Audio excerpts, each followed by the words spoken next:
My grandmother would always tell her children and her grandchildren that this is hard work, and hard work is valued. As we got older, I started working as an 8-year-old. That's the length that these families went through. You didn't drop them off at the babysitter. You didn't call in sick because you had a cold. There was no excuses. You were in the fields. We owe them so much. I've always used the term, they worked with us. Even though I'm from Texas, I grew up in Minnesota. This is my home.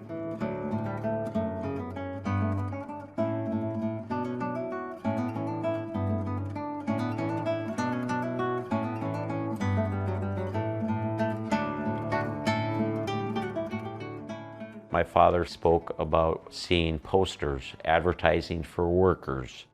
He responded. They came for what they thought would be a better life, a more secure life.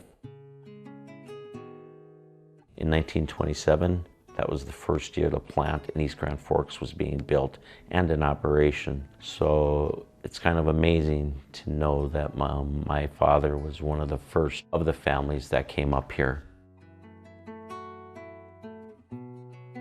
The grapes of wrath took you west, the sugar beets brought you north.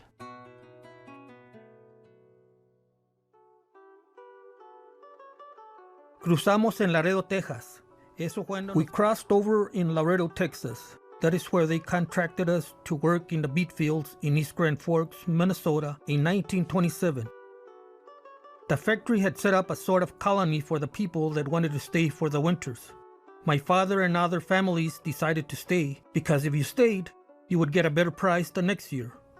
In those days, they would bring the people up here in special trains, not in trucks.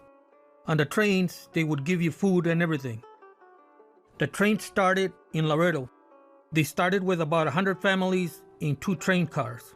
From there, they would pick up people in San Antonio, Dallas, and Fort Worth. They would add in extra cars as needed. They didn't have to worry about food or anything else.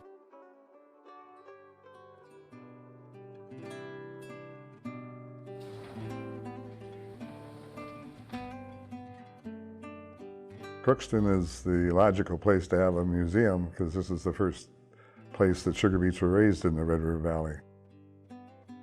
In 1918, a guy from Michigan moved here and he'd raised sugar beets in Michigan. He brought some seed along and he planted it in a garden up on the north edge of Crookston. From there, it's gone to hundreds of thousands of acres in the Red River Valley. In the first few years, they got German-Russian immigrants that were down in southern Minnesota came up here and did the work. Then eventually the company had a recruitment agency down in Texas, and they recruited workers to come up here. The farmers paid a fee to the company to get the workers. Earliest I remember is somebody'd have a truck and they'd build a wooden box on it and cover it with a canvas top and have benches along each side. Imagine riding on a wooden bench all the way from Texas to Minnesota. There was thousands of them that came up to the Red River Valley. Stories of migration and immigration throughout history happen for a variety of reasons, but one of the common reasons is economic necessity. Such is the reason and the story of the remarkable trek north from Texas and Mexico starting in the 1930s and 40s to the rich farmlands and sugar beet fields of the Red River Valley in western Minnesota and eastern North Dakota. Itinerant Hispanic farm workers making an unknowable, dangerous, and life-changing journey to a land that might as well have been another planet from where they came.